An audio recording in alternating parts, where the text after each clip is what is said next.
My name is Lenora Hastings, and the last thing my sister ever said to me, before leaving me in the rain like garbage, was, "You need to learn your place." She didn't yell. She didn't cry. She rolled down the window, flicked her eyes over me like I was a stain she couldn't scrub out of the family name, and gave me her verdict, cold, precise, final. Then she told me to get out of the car. No explanation, no argument, just humiliation. I stepped into the downpour in silence, closed the door carefully, because slamming it would have meant she won, and listened to the sound of her tires vanish into the dark. That night, something in me shifted, not out of revenge, out of clarity. She thought she'd taught me a lesson. What she didn't know was, I'd already hit record. The wipers clicked like a metronome, slicing through the blur of rain and highway glare. Portland's skyline had long disappeared behind us. The only light now came from the yellow halos of street lamps bending across wet asphalt, stretching and warping as if even they didn't want to witness what came next. Vivian's Lexus slowed without warning. She didn't say a word at first, just coasted onto the shoulder and let the engine hum like a final warning. Then the passenger window hissed down, and rain slapped across the leather interior like it had been waiting for permission. "You need to learn your place." Her voice was tight, practiced, not angry, calculated, like she'd been waiting to deliver that line her whole life. I didn't flinch. She didn't stop there. "You walk around with that holier-than-thou army tone like you know what's best for everyone. You don't. You're not in charge here. You've never been. This family's finances? Not your call." I kept my gaze ahead. My hand moved slowly, almost instinctively, to the inside pocket of my coat, brushing against the small voice recorder I'd carried every day since Dad's will became a silent battleground. I clicked it on without looking down. "I'm not going to sit here while you dig into things you don't understand," she said. "So you can walk home. Maybe by the time you get there, you'll remember who actually handles things around here." She popped the passenger door. Wind shoved the rain sideways, soaking the floor mat. I looked at her then, not pleading, not angry, just done. I stepped out, didn't slam the door, didn't give her that win. The window went back up without another word, and the Lexus pulled away, taillights smearing red across the dark like blood and water. For a second, all I heard was the storm and the buzz of a lone highway lamp. Then I raised my arm, shoulder height, 2 slow arcs in the air. It looked meaningless, unless you knew, unless you'd served. 3 minutes later, headlights swung wide from the service road. Caleb pulled up with quiet precision. Windows fogged from the heater, not even pretending to be surprised. "You good?" he asked. I nodded. "Recorder's rolling. Got everything." He reached across, handed me a towel. I climbed in, dripping but steady. As we merged back onto the highway, I leaned against the warmth of the seat and looked out at the rain carving lines across the glass. Vivian thought she'd taught me a lesson tonight. She had no idea. This was the moment I started taking back control. It was supposed to be a quiet Tuesday. I was in Mom's kitchen, digging through the pantry for soup, when my hand brushed against a yellowed envelope, half wedged between 2 dusty cans of garbanzo beans. One corner curled up, like it had been shoved there in a rush. The front read, "Trust documents." Something in my chest tightened. I opened it slowly, careful not to tear the brittle paper. Inside were 6 pages, some typed, some scribbled with shaky blue ink. Near the bottom of the top page, my mother's signature appeared in a line that wobbled like someone guiding her hand. The notary seal was clean, but the date made me stop breathing. It matched the morning Mom was rushed to the ER for dizziness. She could barely form sentences that day, let alone sign over Grandma's lake house, the one she'd always promised to split evenly between us. The document was titled Transfer of Property, Primary Residence, Lakeview Drive, signed, stamped, filed, under Vivian Hastings. I didn't scream. I didn't even exhale. I laid the documents flat on the counter, pulled out my phone, snapped high-res photos of every page, and sent them straight to my encrypted cloud folder under the tag. OP. Trust. Then I slid the originals back into the envelope, back into the pantry, and shut the door like nothing happened. That night, over dinner, Vivian laughed with the family as she twirled her wine glass and said, "Thank God I handled the lake house paperwork. We'd have lost it in taxes otherwise." Everyone nodded, praised her, called her smart. No one noticed my silence.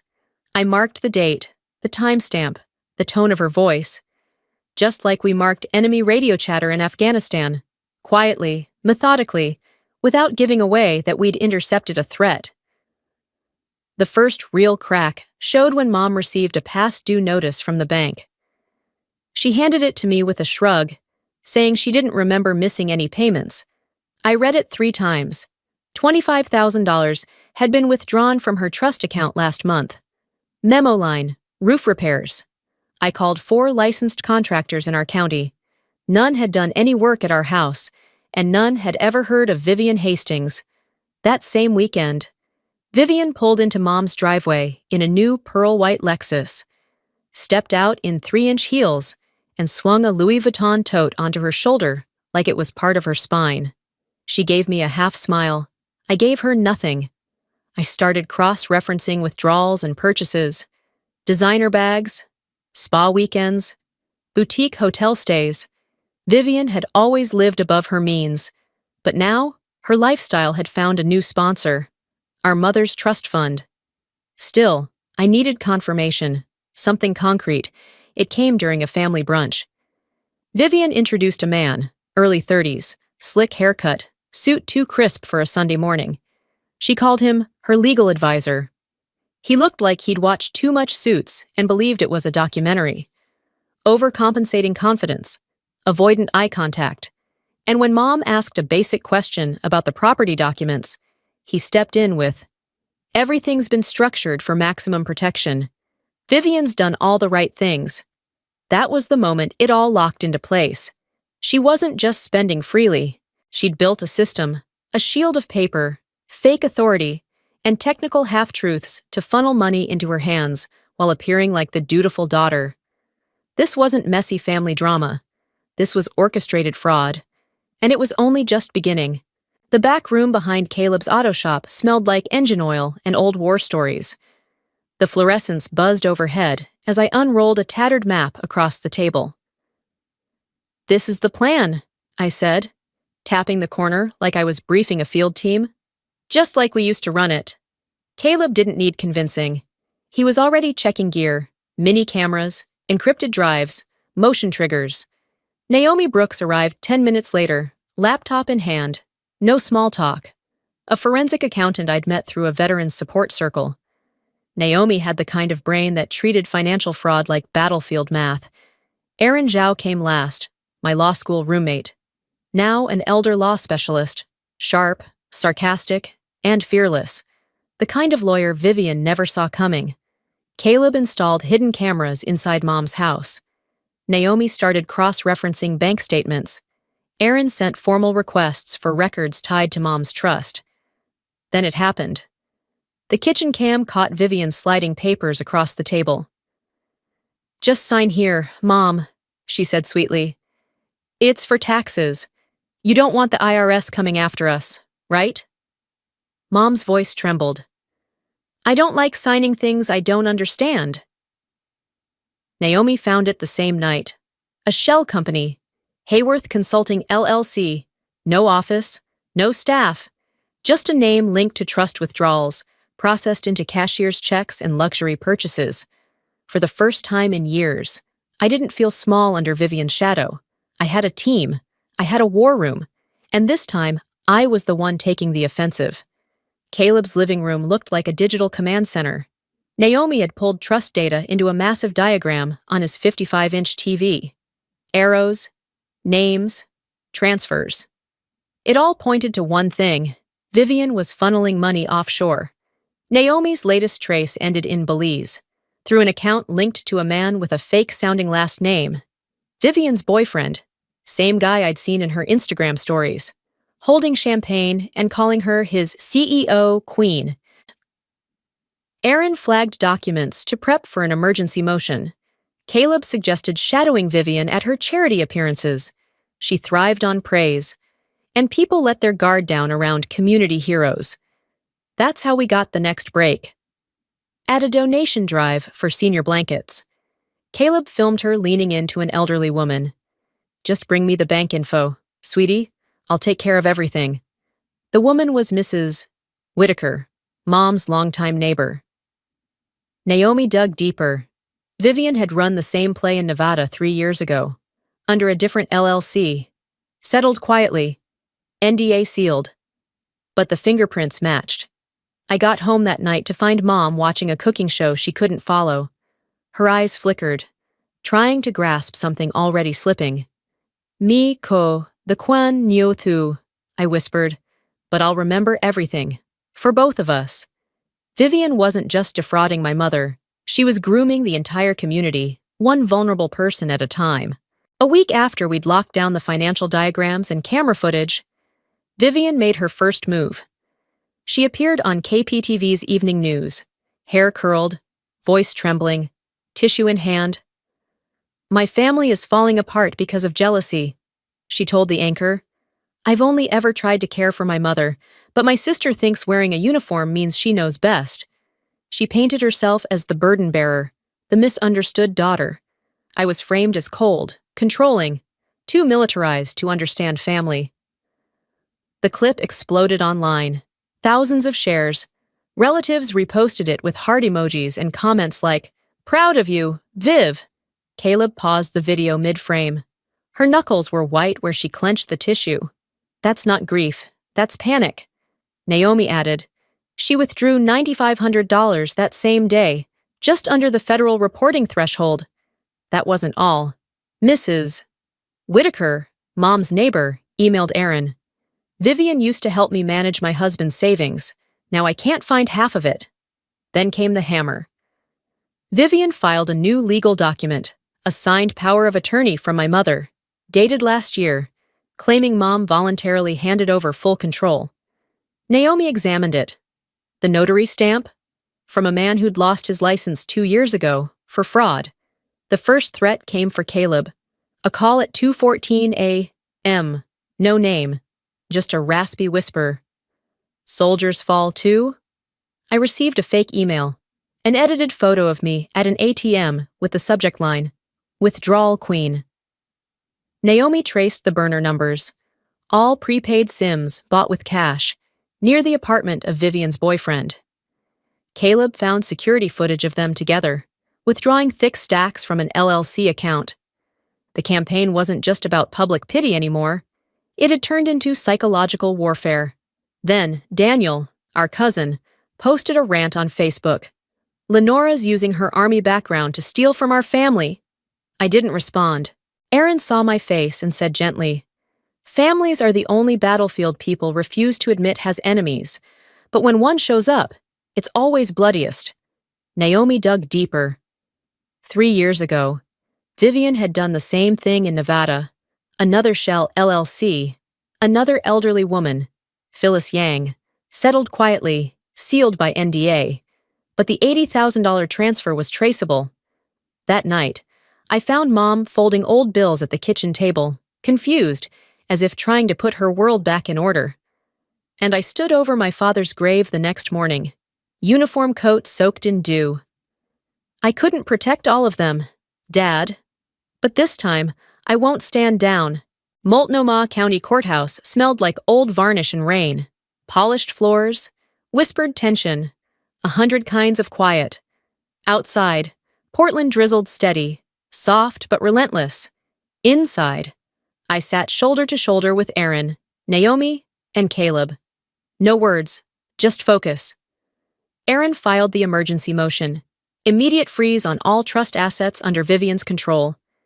Attached were 3 things. Caleb's footage of Vivian gently coercing Mom to sign legal documents. The audio file of her voice hissing in the storm. "You need to learn your place." Naomi's report showing a trail of funds. Mom's trust. Hayworth LLC. Luxury spending. The judge flipped through the packet slowly. When the courtroom screen lit up with the video, we heard Mom whisper, "I don't like signing things I don't understand." Then came Vivian's rebuttal. She entered with a polished male attorney, smirking, smooth, claimed I was weaponizing military authority to strip assets from a grieving family. Vivian herself sat in soft gray, dabbing non-existent tears, eyes drifting to me with well-rehearsed heartbreak. But when Aaron played the final audio, Vivian snarling, "Remember this, Lenora?" The silence broke. Someone in the gallery whispered, "Wow!" The judge leaned forward. Motion granted. All assets frozen. I was named temporary trustee of Mom's estate. Vivian's face cracked for half a second before the performance snapped back into place. Outside, reporters swarmed her. She sniffed into microphones. "She's always envied me. I protect our mother. Lenora just wants control." I didn't stop, didn't speak. Just walked down the courthouse steps, pulled out my notebook, and drew a clean line through the first item on my list. Stage 1. Complete. A month passed after the hearing. We worked quietly, relentlessly. Then Naomi called one morning. Voice clipped but electric. "I found it. A shell account in the Cayman Islands, registered under Jennifer Hastings, my cousin. Vivian had funneled nearly $600,000 through it over 18 months. All cleaned through her LLC. Jennifer, the same cousin who once pulled me aside and whispered, 'You're tearing the family apart. Maybe just stop.'" I drove to her apartment. She opened the door, pale and shaking. "I didn't know," she said before I could speak. "I swear I didn't know what she was doing." I didn't answer. I waited. She broke. Vivian had asked her to open the account, told her it was a tax shelter, a family investment strategy. Jennifer believed her, or wanted to. She handed me her phone. An email lit the screen. "If Lenora finds out, we both go down." That was all Aaron needed. Naomi submitted her full forensic report. Caleb uploaded every time-stamped file. Aaron called her contact at the U.S. Attorney's Office. Within the week, federal prosecutors opened a case file on Vivian Hastings. Charges under review: elder financial abuse, wire fraud, obstruction of justice, conspiracy to defraud. Then came the grand jury. I took the stand first, told them about the night Vivian left me in the rain, played the audio, her voice hissing. "You need to learn your place," Mrs. Whitaker followed. Then Jennifer, eyes red-rimmed, voice shaking as she read from Vivian's email. Naomi presented a flowchart connecting every dollar from Mom's trust to Hayworth LLC, then offshore. Clean, clear, devastating. Aaron closed the testimony by reading the subject line of that email aloud. "If Lenora finds out, we both go down." But that wasn't the final nail. The next morning, the FBI received a hand-signed letter postmarked from a quiet suburb outside Reno, Nevada. Phyllis Yang, 81. She wrote of how Vivian had managed her accounts 3 years earlier, promised to protect her from estate taxes, and quietly siphoned nearly $80,000. The case had been settled privately under NDA, but Phyllis had kept the receipts. Her letter was simple, typed with the help of her niece, but it ended with a line that stuck to the inside of my ribs. She said it was just paperwork. I trusted her. I was wrong. That afternoon, the grand jury voted to indict Vivian Hastings on 4 federal counts. She was arrested that night, before she could touch another dime, before another story could be rewritten in her favor. I stood at my window, watching rain streak down the glass in soft lines. For the first time in a long time, I didn't feel fury or grief or adrenaline, just stillness, just peace. Not because I'd won, but because my mother was finally safe. 6 months later, the brick building stood quiet on a tree-lined street in southeast Portland. 2 floors, red facade, hand-painted sign, Frontline Trust Initiative. Inside, the hum of purpose filled the air. An elderly veteran sat across from Naomi, his hands trembling as he explained how his daughter-in-law had emptied his pension account while pretending to help with bills. Aaron walked him through next steps, slowly, clearly, without judgment. Caleb manned the tech corner, digitizing case files and flagging suspicious patterns. We'd helped over 30 people in just 5 months. Most had no idea how much they'd lost until someone finally listened. Jennifer sat 2 rooms over, headset on, calm and soft-spoken. She handled incoming calls now, grateful to be useful again. She'd offered to testify at Vivian's sentencing, but Erin advised against it. She'd done enough. Mom came in some mornings, on her clearer days. She'd fold brochures and organize donation envelopes with focused care. She didn't always know where she was, but she always called me the same thing, Captain Girl. She'd smile when she said it, small, soft, and real.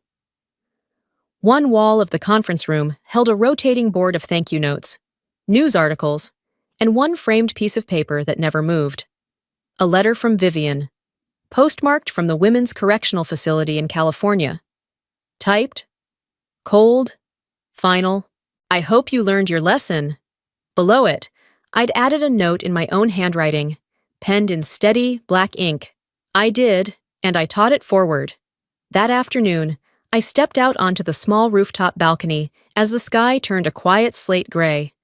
The clouds opened, not violently, but steadily. Rain washed over the city with the same rhythm it had that night on the highway. Only this time, I wasn't waiting for headlights. I wasn't cold. I wasn't abandoned. I walked out into the rain, raised my chin, and let it soak through my collar. No fear, no silence, just the truth. She thought the rain would break me, I whispered. But it washed everything clean. And I smiled. Because I wasn't drowning anymore. I was finally free.